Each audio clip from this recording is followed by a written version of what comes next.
All right, we are back in line and back with Devil's Details number 6. This is the 6th rule in the Devil's Details after our addendum last week, picking up where we left off. This rule is, for me, I make sure we do more task priority workouts than time priority workouts. What do I mean by those terms? Those terms that are used in CrossFit programming world. A task priority is there's a set amount of work. How quickly can I get it done? The for time workouts. Fran, 21-15-9 thrusters and pull-ups. How quickly can I get that task done? That is a task priority workout. Time priority workouts are our AMRAPs. I'm going to work for 7 minutes. I'm going to work for 12 minutes. I'm going to work for 19 minutes. And do I get 5 rounds of the movements involved in that workout, or do I get 10 rounds of the movements involved in that workout? I want to make sure I have more task priority, the for time ones, than I do the AMRAPs. You need both, but why do I want more of those? In a word, intensity. Intensity is the most powerful tool we have in CrossFit. It is why CrossFit works better than any other methodology for training. But it can be underused and it can be overused. And so I have this super powerful tool. How do I use it as effectively as possible on myself, on all of you, on all of us in class, without overdoing it?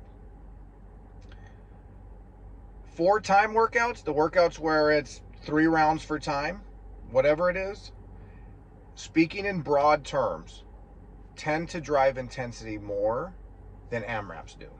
There's a lot of reasons in that. I don't want to get too bogged down that rabbit hole, but start paying attention on this and you'll notice it too. That there's exceptions to every rule, so there's exception to this. But in general, if I'm trying to implement intensity, then I'm going to do that more effectively with for time workouts than AMRAPs. And so knowing that, I want to use intensity. I want to provide the opportunity for you guys to go intensely pretty often, while still using AMRAPs because they are a very effective tool too. So let me explain the advantages to each.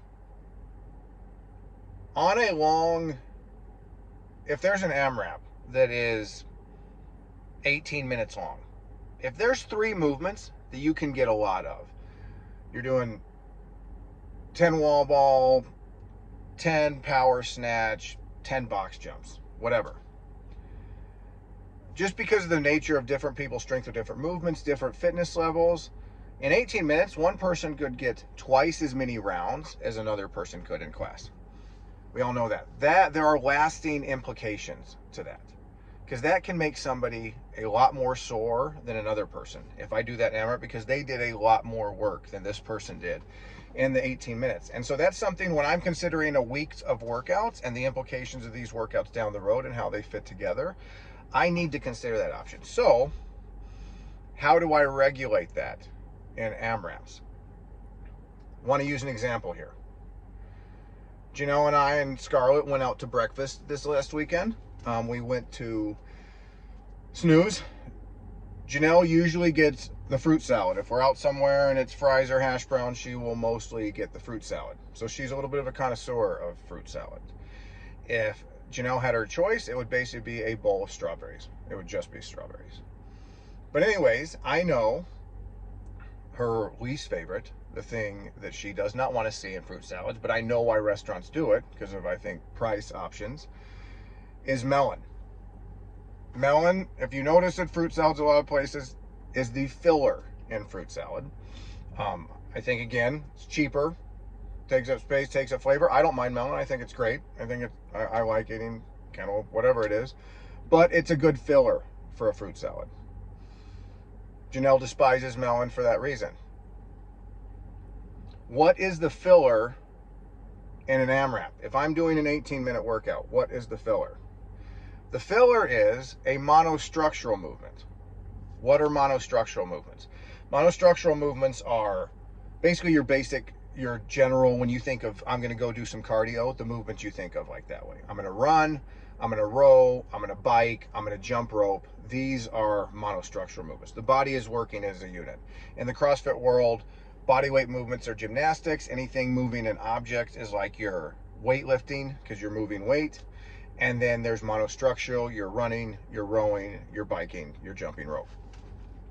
Those movements usually do not create a lot of lasting soreness. Anything can be done to a point where it does. A lot of double unders, your calves are sore. You know, a lot of rowing, you're going to feel that in your lower back or your backside in general. But you can do a lot of volume with those movements and still be ready to come back the next day and get after it again. So yesterday, we did a longer, again, going back to the previous Devil's Details, an over 20-minute workout. So in the CrossFit world, that's a long workout. And it was an AMRAP. I think it was 21-minute AMRAP. 100 calories on the rower, 75 sit-ups, 50 dumbbell deadlifts. What's going to take up the most time in that workout? You have 100 calories on the row, then you're doing 75 deadlifts, 75 sit-ups, 50 deadlifts. Of course, the row is going to take the longest on that. That's on purpose. When I have a longer AMRAP, mono is the melon. That's how I think of it. Mono is the melon. Melon is the filler in fruit salad. Mono is the filler in an AMRAP. So one of my little ways of entertaining myself when I'm doing programming and help me remember, you know, last week there was conditioning rolls downhill. The most intense workouts affect the lower intense workouts, but not going back up. In the same way, that's how I remember this. Mono is the melon. So that's what I do on any kind of a workout that's over 10 minutes. That's an AMRAP. In general, you're going to see a monostructural movement in there. You're going to see jump rope, you're going to see running, you're going to see rowing, you're going to see biking. There are exceptions to that, and let me illustrate one. And the reason I did that workout yesterday, today we did our last day of thrusters. I know people need to be ready to push some heavy weight, and it is very tiring to do heavy thrusters. I want to give people a good workout on Sunday, but I don't want to ruin their Monday if I can help it. And so by throwing in that long row, you're tired yesterday, but you do that, you do a few dumbbell deadlifts, some sit-ups, you can still come in today and hit the thrusters pretty hard. Going back to with other AMRAPs next week. Yeah, next Wednesday, I am copying some of the workouts from the Rogue Invitational this year. I thought that would be fun and modifying them so they will fit in a class format. So it's a 19-minute AMRAP of 12 power snatch, 8 handstand push-ups, and 12 pull-ups or 4 muscle-ups, 8 handstand push-ups, and then it's the 12 power snatch. So pull-ups, handstand push-ups, power snatch. There's no monostructural in that. That workout has the potential to make certain parts of your upper body really sore. There's a lot of pulling, a lot of pushing, it's a lot of cardio, but it's also a lot of upper body movements. There's not a lot of squatting going on there. You're hinging at the hip with the power snatch, but it's a light weight. So it's more the volume that's going to get you than the weight. So that's next Wednesday. I have to consider that with what I'm putting on Thursday. On the workout on Thursday, if I'm not mistaken, there's some sit-ups. I think there's some slam ball. I wanted some general movements that aren't too heavy that you kind of force your way through. So if you do come in and on that 19-minute AMRAP of those 3 moves, this guy got 8 rounds and this guy got 3.5 rounds, that they can both come in and work out Thursday if they want to. So that's how I implement this idea of, if I'm going to be intense on a workout, if there's a for-time workout and it's 5 rounds of whatever, I know the most everybody is doing is 5 rounds. You may do less, you may get time cap, but I know no one's doing more than that. So I know the volume everyone is getting at max capacity on any particular workout that is for time. And so I know I can guess at least how sore you may be the next couple days if you got the full workout done. On AMRAPs, going back to that point, it can be harder to tell. And if I know I'm going to make people sore, I need to make that consideration. But if I just want to throw in some AMRAPs and I'm not trying to make people sore, mono is the melon. I use rowing, jump rope, bike, ski erg, all that kind of stuff to regulate that kind of soreness. So that is the 6th Devil's Details rule. We just finished the thruster cycle. Our next cycle is going to be bench press. I thought that'd be something fun to do for the month of December. We've done a lot of that this year, much more historically speaking. We won't do as much going into next year. We'll still bench, of course, but I wanted to provide a good groundwork.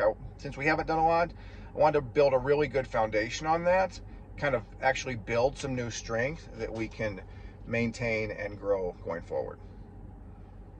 All right, right on. I think that's all I had. Let me know what fruit is your favorite in the fruit salad. If I missed anything or if you have any other questions, put them in comments or let me know at the gym. I'll talk to you later.